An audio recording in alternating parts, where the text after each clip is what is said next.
All right, let's talk about the money for a second, guys, because I got like an awesome deal on this. Like I said, I shop at Harbor Freight a lot. I know a lot of the managers. So it's like this. I pay for this stuff. Sometimes I get a good deal on it. You know, sometimes my manager buddies hook me up. This time, you know, I was sent a 25% off coupon.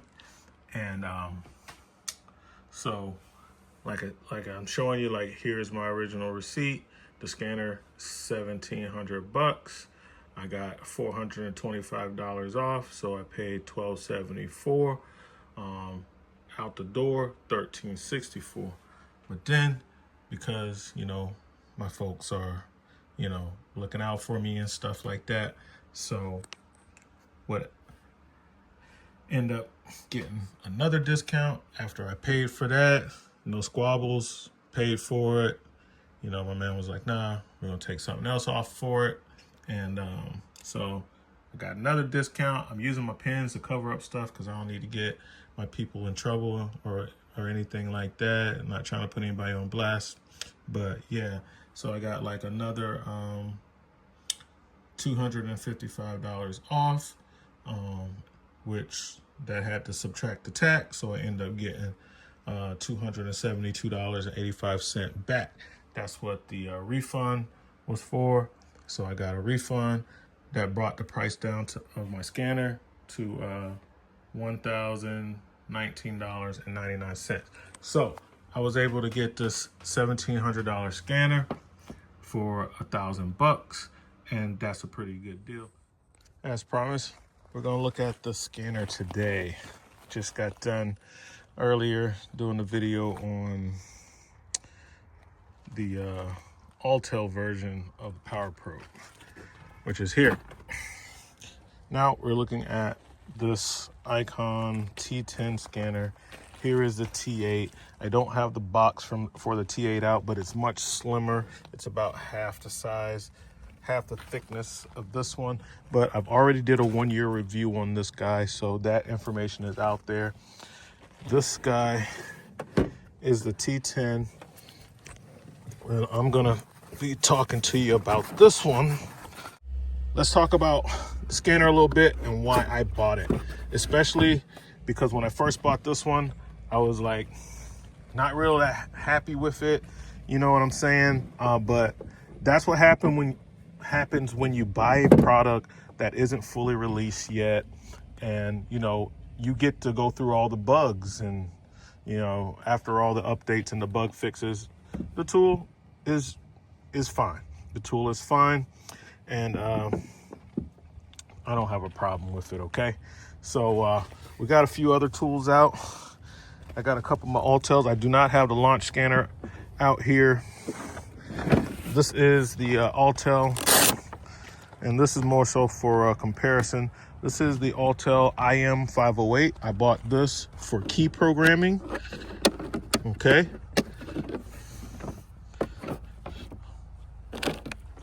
Here is the Chrysler dongle for Diagnostics or whatever. It's like, if you don't have the FCA auto off, you can use these gateway bypass cables. The T10 is much larger than the T8, thus the name. It's talking about the 10-inch screen. The screen is much larger. The screen itself is larger than the entire T8 with the overmold. So the reason I got the scanner is this: the update cost.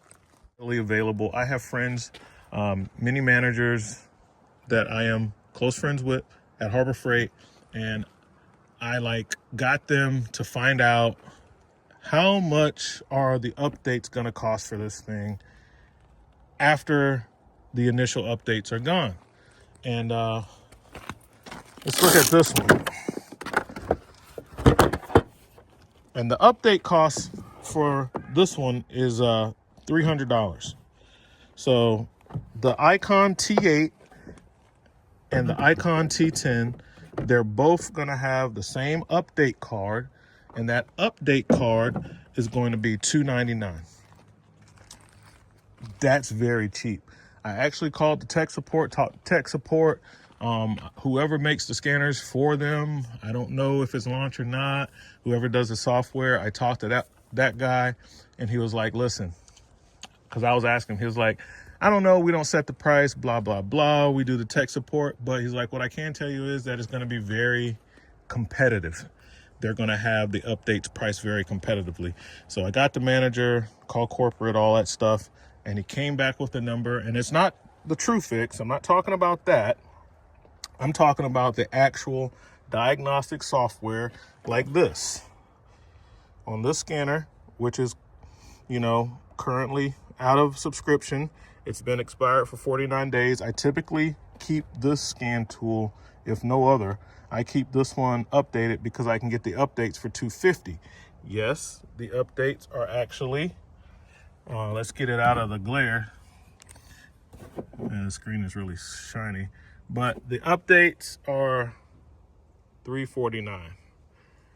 If I buy it directly from Alltel through the scanner.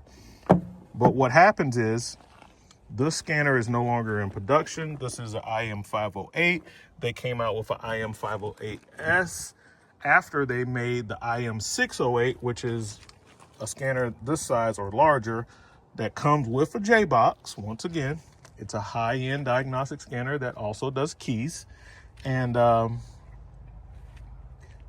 updates are outrageous for a lot of these tools. For a Snap-on, like when I had that Triton D10, I think the updates for that thing like $2,000. It was somewhere between $1,000 and $2,000, I believe, for the software updates. Maybe it was like $1,700. I can't remember. And for that launch scanner that I was looking at buying, the initial price was low, but the updates are like $700. And that's what I look at now when I buy scanners, because this scanner, and these scanners are old. I bought these scanners years ago, maybe 4 years ago.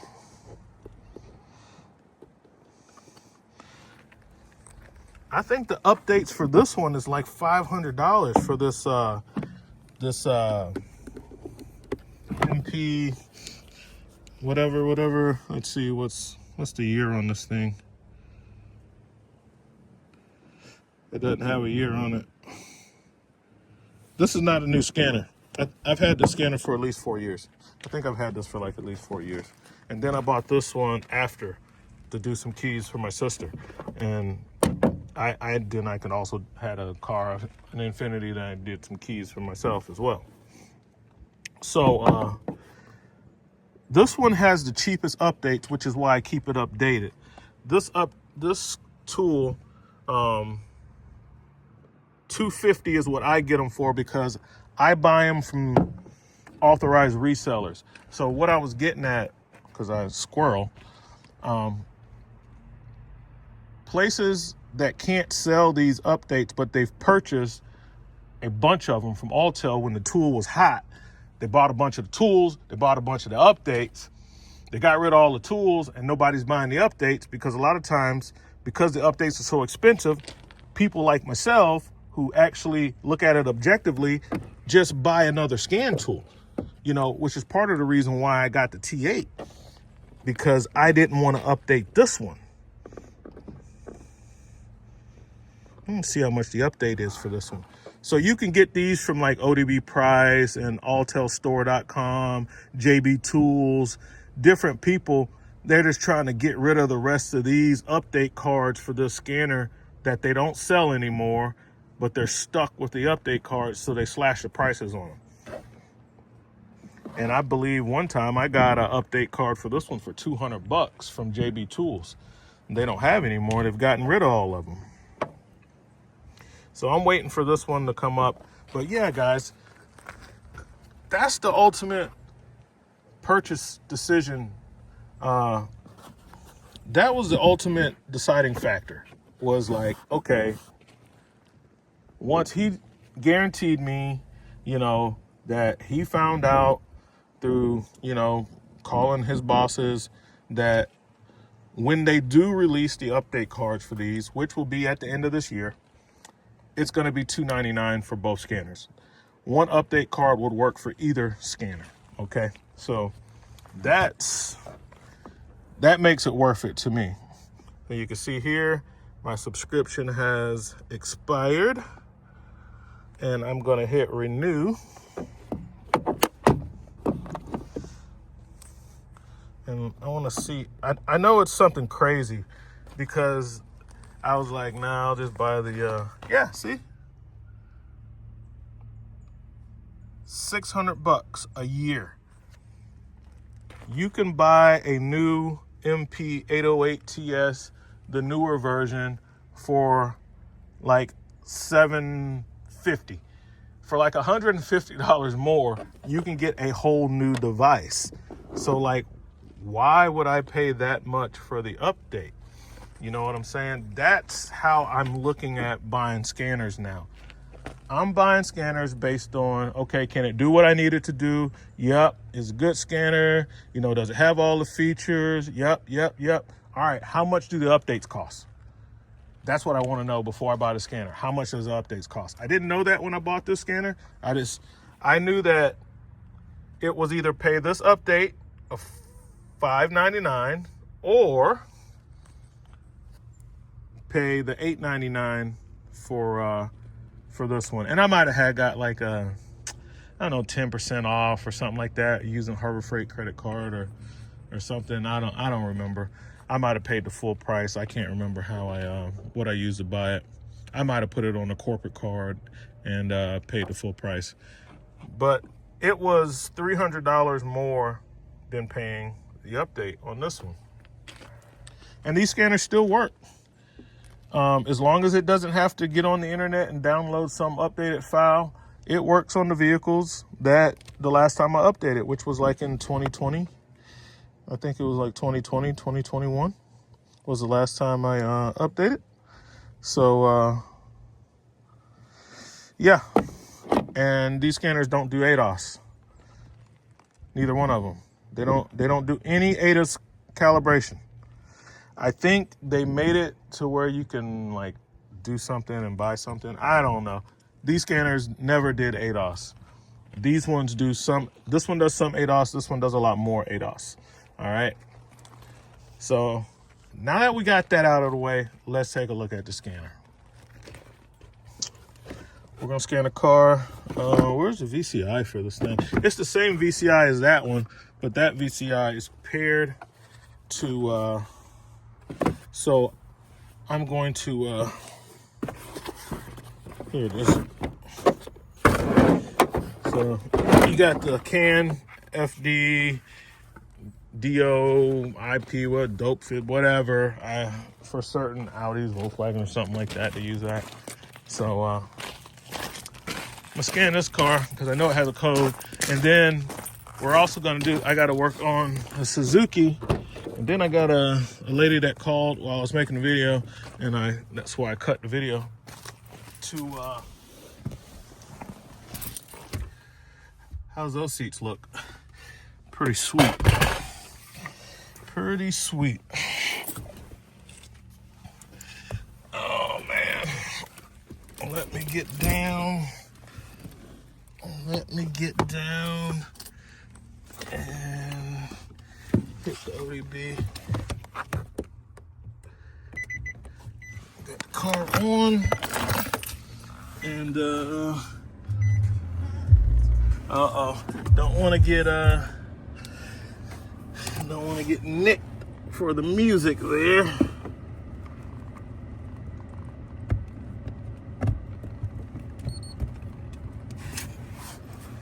And let's turn climate control off. All right, it's already doing its thing. See if we can hang it on the steering wheel. Yep, hangs pretty good. All right, let's go for it, guys. Automatically search. Confirm.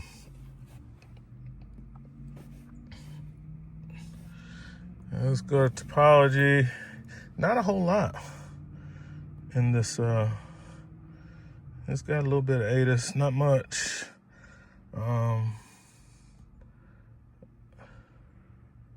All systems code scan.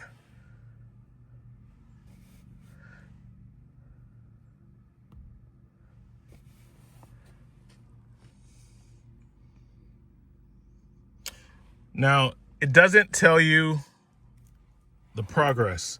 If you want to see the progress, you got to go to system list, and then you can see the bar. The other scanner, the T8, it tells you the percentage, like 80%, 90%, whatever, which is kind of helpful. But at the end of the day, it doesn't matter. You're going to take whatever long it takes. Where it does help you is if it always errors out at a certain percentage. That can tell you something, which I used to have that problem with the T8. And I kind of was able to figure out, you know, where it was messing up at. And you can call tech support. They kind of know, like, hey, when it gets to 87%, the tool freezes up, and they kind of know what's going on with it. So I knew this car had a code in it. It does have a little ADAS in it. And in the ECM, this is the code that we have, which is like a catalytic converter. So let's go code assist. It wants me to sign into my Harbor Freight stuff. So we'll do that. My ICON stuff, whatever, same thing.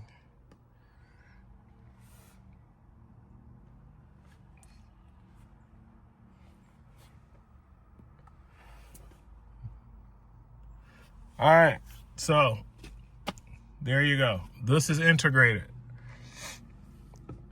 The code assist is integrated into the scanner, and this is what I mean by software or data or repair information integration. I have scanned a car, I have gotten a code, I clicked on something that requires data, and it has not left a diagnostic software, and it tells me frequently reported fixes is people replace the catalytic converter. And okay, there's that.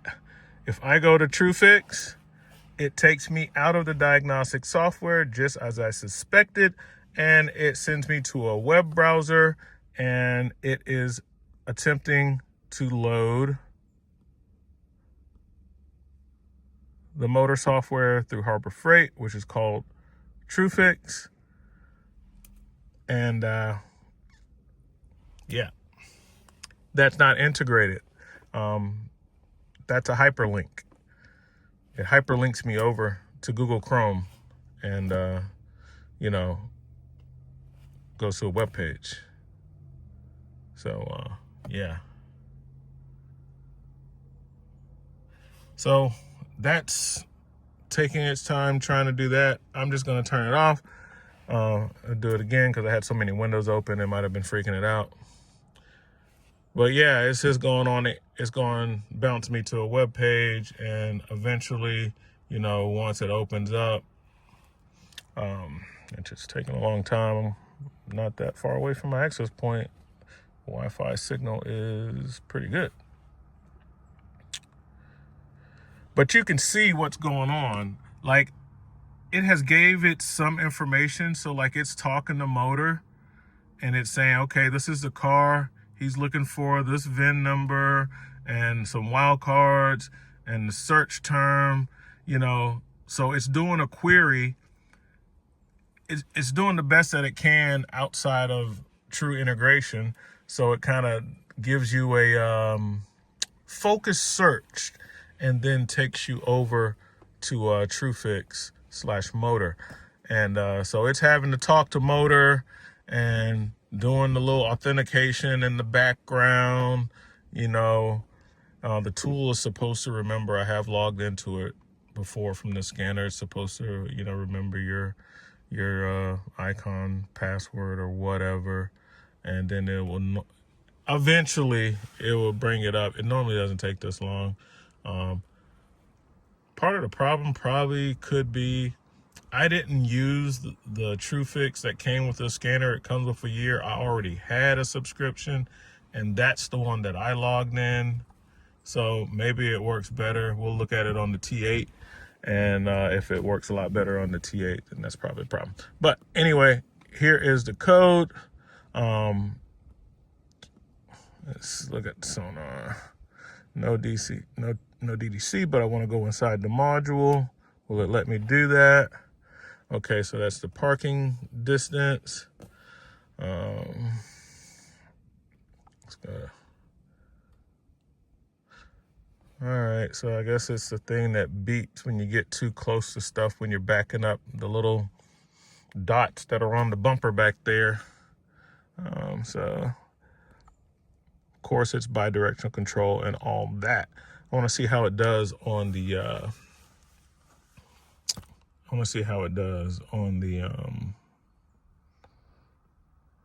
so you can see like it puts that little blue ADAS beside anything that has like ADAS features on it and stuff. This car doesn't have a lot of ADAS. My truck has a lot more ADAS stuff.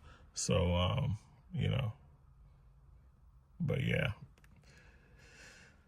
I'm not going to clear the DDC. I'm not going to clear the codes on this because the DTC is valid and it keeps coming back. I've already cleared it several times. It stays off for a few days and then it comes back on.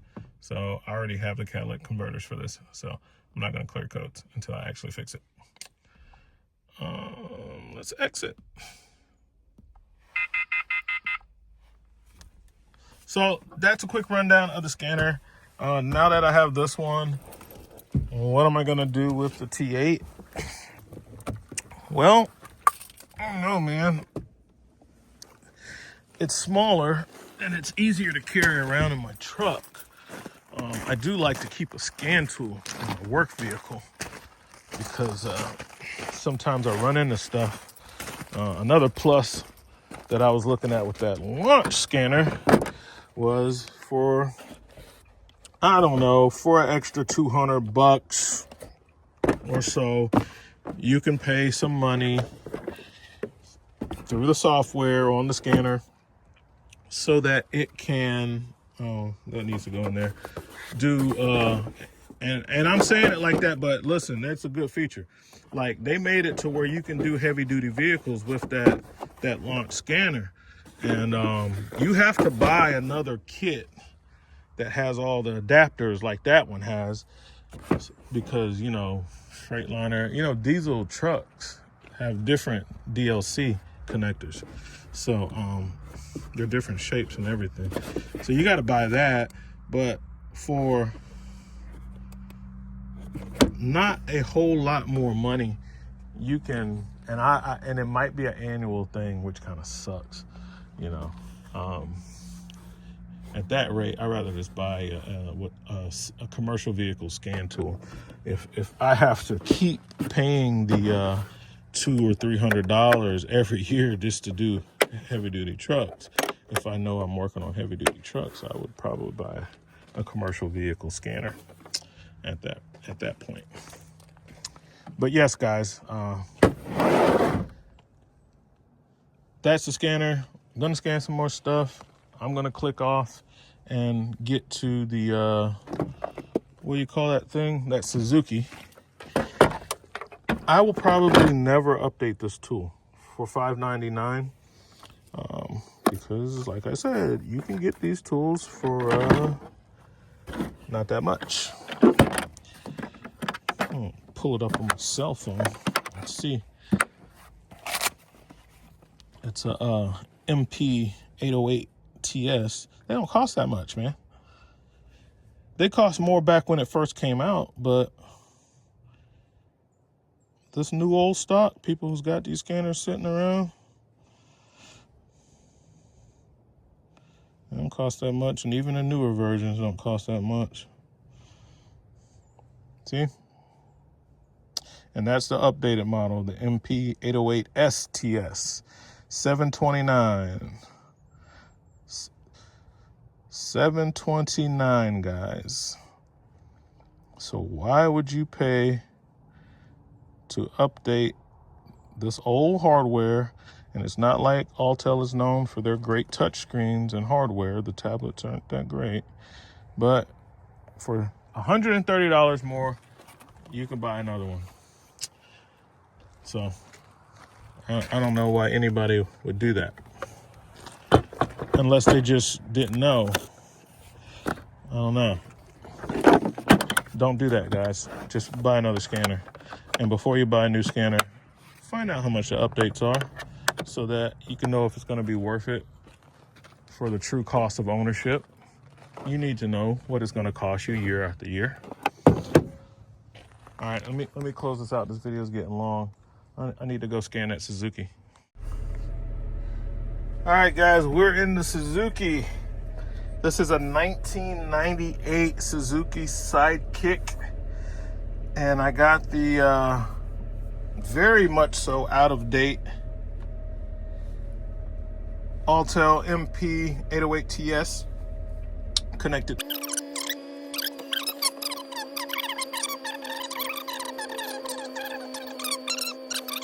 Wants me to enter the VIN. It was not able to populate the VIN number.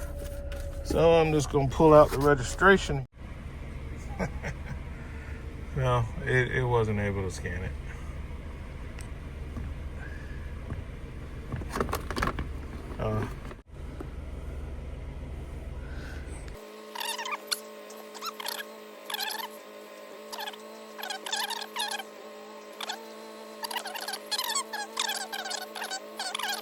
Yeah, this is way better as far as the output of the information.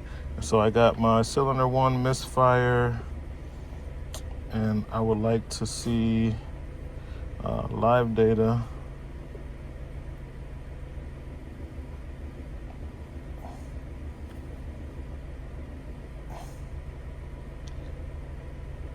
Let's see if it'll let me get the live data on it. If it'll let me get into the module.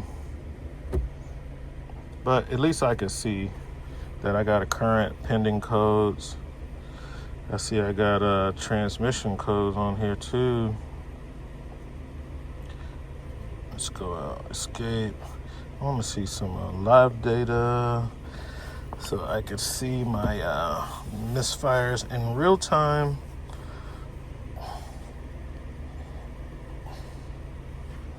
Yeah, there we go.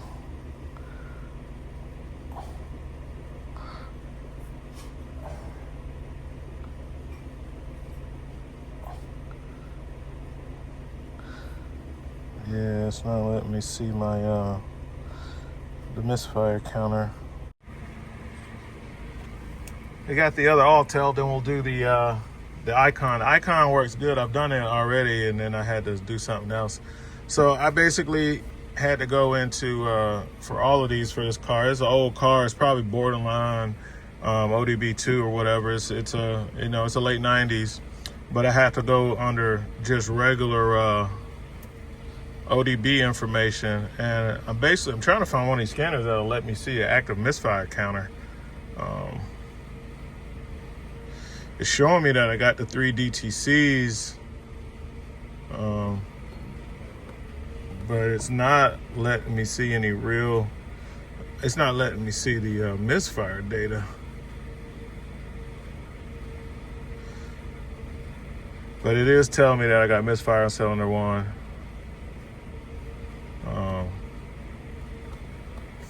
So all three of them are giving me the same information pretty much. I look at DTC and the freeze data. And all these scanners, these Autel scanners, they're not in subscription. So it basically is pulling the codes from the ODB2, generic data, and there it is with the cylinder, the misfire on cylinder 1, current and pending. I just wish that it would show me the actual misfire.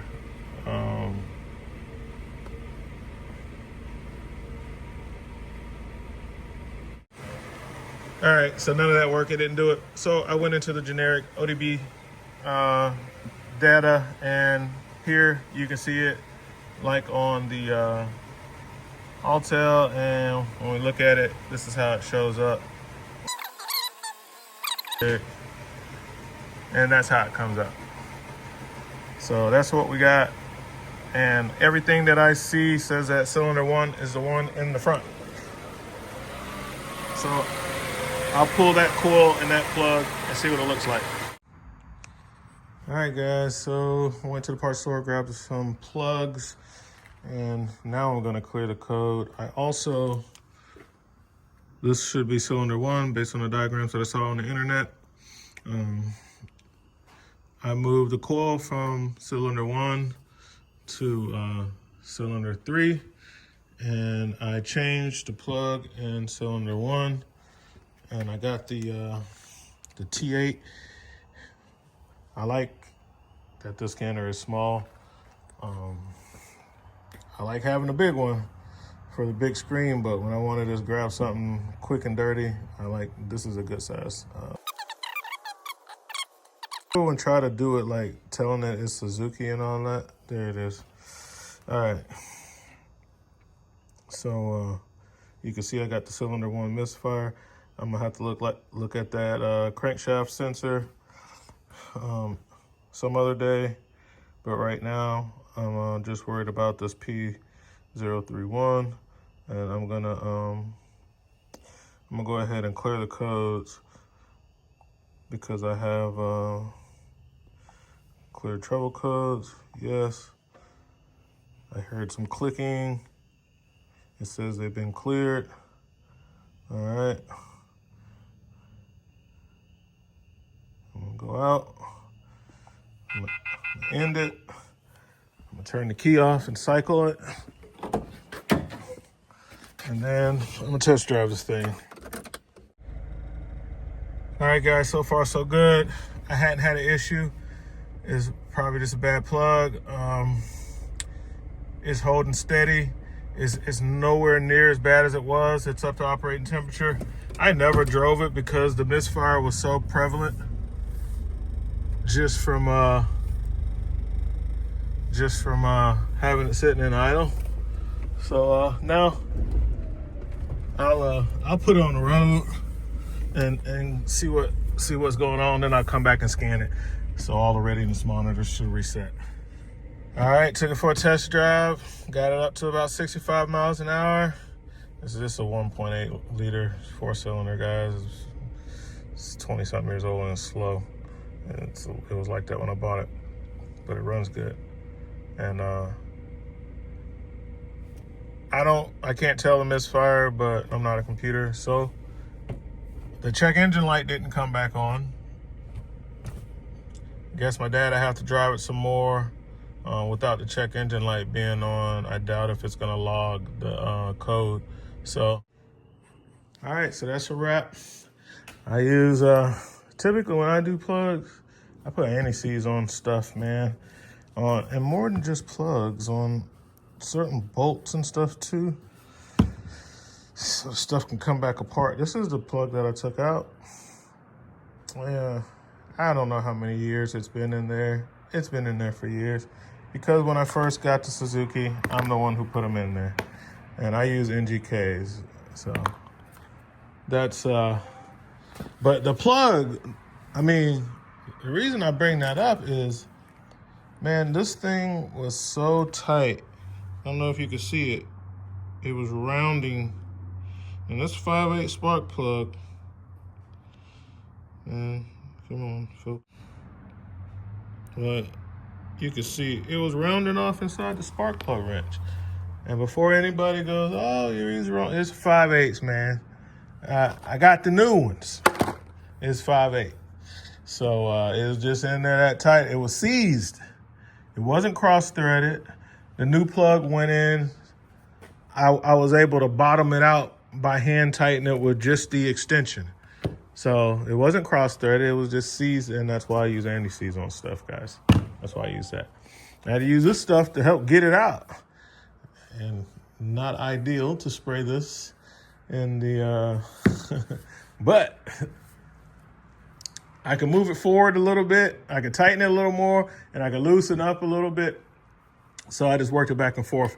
I sprayed a little bit of that in there to try to get this, and it did go down because by the time I got it out, that plug was wet. And as this stuff worked its way down, and I got it out without snapping it off. That's the main thing. That's another reason why I like to use quality plugs, because that thing was seasoned so tight, bro. I mean, I was scared when I was reefing on it. I thought it was cross-threaded. But yeah, this, you can't really see the name, but it's like Croyle. Here it is. This is like penetrating oil. And it did work, guys. And I got it out without tearing it up. And like I was trying to show you, but the camera's like not as good as they claim that it is on this iPhone. But it was rounding off the corners. I was using the appropriate size bit, and you can see it was taking the corners off. It was slipping, and then it'll grab, and then it'll slip, then it'll grab, and I got it out. All right. Yeah, I like having the small scanner. I don't keep this one in the case anymore. If I could find a screen protector for it, you know, I think they make some one size fit all and you cut it to size. I'll put that on it because I do not put this back in the case anymore. When I need to get this thing, I just want to grab it really quick. I leave the dongle, just the VCI. I leave, this keeps the shape. This little hard plastic piece because the yellow part is soft. I just keep this screwed together now since I'm not using the case. I don't ever have to take this apart. And yeah, I like just being able to grab this thing, guys, and go. So I'm gonna clean up my toolbox and get out of here. I'll put this video together for you guys. Hope you enjoyed it. Catch you guys later. RV Tech Pro out.